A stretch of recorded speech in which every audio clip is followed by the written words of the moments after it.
좋은 임야를 선정하는 방법. 토지사랑TV 채널에서 정보 공유해 드립니다. 임야의 활용도가 높다고 하지만 그래도 대지와 비교하면 개발 및 활용의 제약이 많기 때문에 임야를 매입하기 전에 산림 전용 및 개발허가 여부, 토목공사 시 추가적으로 설치해야 하는 시설 등을 관할 행정기관을 통해 확인해야 한다. 또 추가 시설이나 개발 시 투자 비용에 비해 어느 정도의 개발 이익이 보장될 것인지에 대한 사업성 판단도 필수적이다. 기본적으로 개발 제한이 많아 피해야 할 임야는 대표적으로 6가지가 있다. 첫째, 보전 목적이 강한 보전 임지. 둘째, 분묘기지권이 인정되는 묘지가 있는 임야. 셋째, 개발 허가가 어려운 급경사인 임야. 넷째, 보존 가치가 있는 나무 등이 있는 임야. 다섯째, 진입도로가 없어서 건축 허가가 어려운 맹지. 여섯째, 안반 등이 많고 공사 시 재해 발생이 우려되는 임야 등이다. 하지만 이 중에서도 헐값에 사서 단점을 보완할 경우 투자 비용보다 땅값 상승분이 더 큰 경우도 있다. 도로와 접하지 않은 맹지는 도로 개설을 통해 가치를 높일 수 있고 재해 발생이 우려되는 임야는 재해 방지 시설을 설치하면 된다. 그러나 애초에 토지 매입비와 공사비를 합한 금액이 개발 후 인근 시세와 큰 차이가 없다면 개발이 가능하더라도 포기하는 것이 낫다. 취득 및 개발에 특별한 제한이 없다면 임야의 지리적 조건이나 토지의 상태, 향후 개발 전망을 점검해 봐야 한다. 특히 개발 업종이 있는 경우 대상 임야의 산림 상태나 이용 현황, 조경으로서의 활용 가치, 임야의 주변 환경이나 입지적 조건이 개발 목적에 부합하는지 등을 꼼꼼하게 살펴야 한다. 경사가 완만하고 조망권이 좋은 땅이나 산꼭대기 분지형 지형을 찾는다. 전원주택지나 개발 적지를 찾게 될 때 가장 먼저 떠올리는 것은 배산 임수형 땅이다. 뒤로는 병풍처럼 산이 둘러싸여 있고 앞으로 강이나 호수가 있으며 남향을 바라보고 있는 입지의 땅을 예부터 최고로 쳤다. 특히 임야는 강을 바라보고 있지 않더라도 주변에 계곡이나 개울을 끼고 있으면 그 가치가 더 높아진다. 그러나 산 좋고 물 좋은 곳이 그리 많지 않다. 또 무조건 강이나 호수가 가깝다고 좋은 것만도 아니다. 강이나 호수, 계곡 가까이에 건물이 있으면 장마나 홍수 때 물이 넘칠 위험이 있다. 더욱이 강이나 호수에서 너무 가까우면 습기가 많고 안개가 자주 끼어 주거리로서 적합하지 않다. 그저 앞이 탁 트이고 강이나 호수를 멀리서 바라보기에 좋을 정도의 조망권을 가진 위치면 적합하다.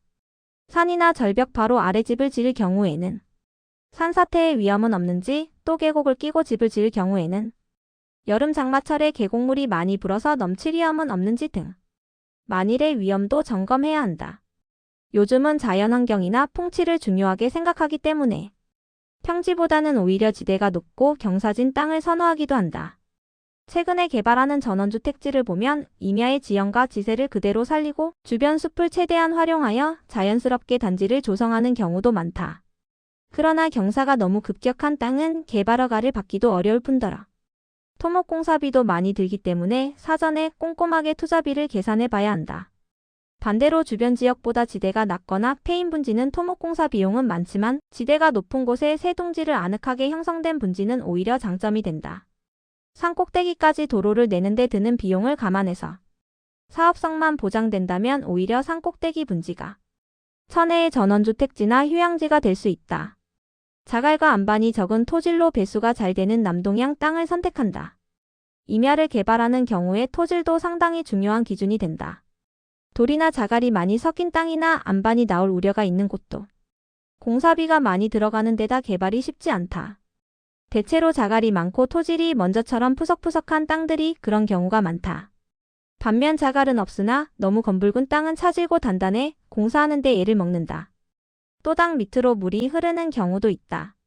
산인데도 비가 조금만 오면 땅에 흥건히 물이 고이고 장마철에는 도랑이 패이기도 한다. 이런 땅은 배수에 문제가 있을 수 있으므로 주의해야 한다. 동절기가 긴 강원도나 경기도 북쪽에 위치한 임야는 기후 조건도 매우 중요하다. 강설량이 많고 평균 일조량이 부족하며 겨울이 긴 곳은 아무래도 임야를 개발해서 다양한 용도로 활용하는 데 있어 제약이 많다. 이런 임야를 개발할 때는 인근의 스키장 등의 겨울 스포츠 시설이 설치된 레저 위락시설이 가까운 곳을 선택한다. 또 고도가 높은 곳에 위치한 땅은 남향, 동향, 남동향 건물을 지을 수 있다.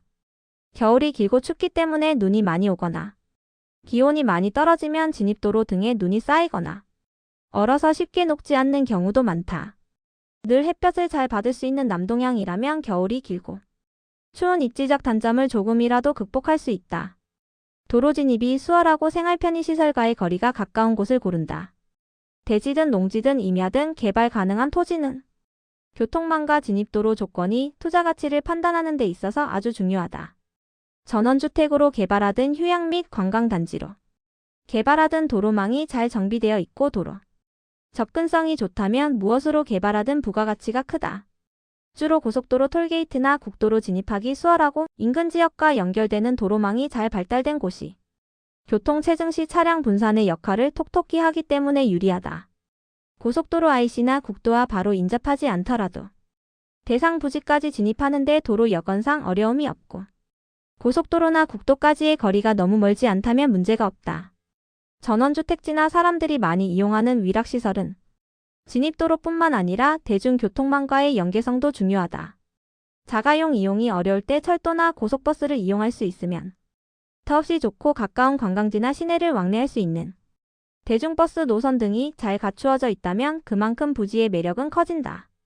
임야는 쾌적한 자연환경이 가장 중요한 경쟁력이므로 환경에 저해가 되는 공장, 위험물질을 제조하는 공장, 소음과 악취를 발산하는 공장, 대규모 공업 묘지가 근접한 땅 등은 요주의 대상이다. 특히 주변에 축산농가가 있거나 화학약품의 공장 등이 있다면 계절에 따라 바람을 타고 냄새가 실려올 우려는 없는지도 세심하게 살펴야 한다. 저지대에 위치한 전원주택은 위쪽에 축사나 농장 등이 있을 경우 냄새뿐만 아니라 오염물질이 땅 속에 스며들기 때문에 우물을 파더라도 깊이 파지 않으면 오염된 물을 마실 수 있다. 장기 체류형 시설이나 전원주택 단지는 읍내에서 생필품을 조달하기 쉽고 자동차로 20분 이내 거리에 대형 쇼핑시설 등을 이용할 수 있다면 금상첨화다. 의료시설은 가까울수록 좋다. 갑작스런 돌발 사태가 생기거나 위험한 일이 생겼을 때 의료시설을 바로 이용할 수 있는 위치여야 한다. 부지는 정사각형이나 직사각형, 도로와 접합면이 넓은 땅이 활용도 높다. 토지 활용도가 가장 높고 집 짓기 좋은 땅의 모양은 정사각형이다. 그러나 근린생활시설 등을 고려할 때는 꼭 정사각형이 아니라 대지의 접합면이 넓은 직사각형 부지도 좋다. 가장 중요한 것은 토지의 폭이다. 직사각형 부지의 경우 건물 폭이 보통 8에서 10m 정도는 확보되어야 하므로 부지가 길쭉하다면 건축에 적당한 폭이 나오는지 확인해야 한다. 부정형이라도 단점이 아니다. 보통 부정형의 토지는 활용도가 낮기 때문에 땅값이 싸지만 임야는 개발 업종에 따라 주변 지형과 지세를 잘 활용할 수 있다. 특히 큰 나무나 울창한 숲을 자연조경으로 활용해 단지 조성 비용을 줄일 수도 있다. 도로 폭도 필수 점검 사항이다. 건축법상 부지가 최소한 5m 이상의 도로와 접해야 하고 도로에 접한 대지의 길이는 2m 이상이어야 한다. 또한 연면적이 600평 이상인 경우에는 6m 이상의 도로에 접해야 하고 도로에 접한 대지의 길이는 6m 이상이거나 4m 이상 두 곳에 접해 건축허가를 받을 수 있다. 임야는 대체로 마을에 접해 있어도 진입도로나 도로 조건이 건축하기에 적합하지 않은 곳이 많기 때문에 도로 여건을 꼭 살펴야 한다. 만약 도로 여건이 여의치 않으면 진입도로 개설이나 도로 확장 등에 필요한 토지의 손실과 공사 비용 등을 감안해서 매입 금액의 경제성을 따져봐야 한다. 숲이 울창하고 보존 가치가 높은 임야는 피하는 것이 좋다. 용도상 이용 개발이 어렵거나 규제가 있는지를 사전에 검토한다. 이를 위해 토지 이용 계획 확인원이나 임야도 등의 공부를 떼서 용도 지역과 지목, 면적, 토지 모양 등을 확인한다. 현장 답사도 필수다.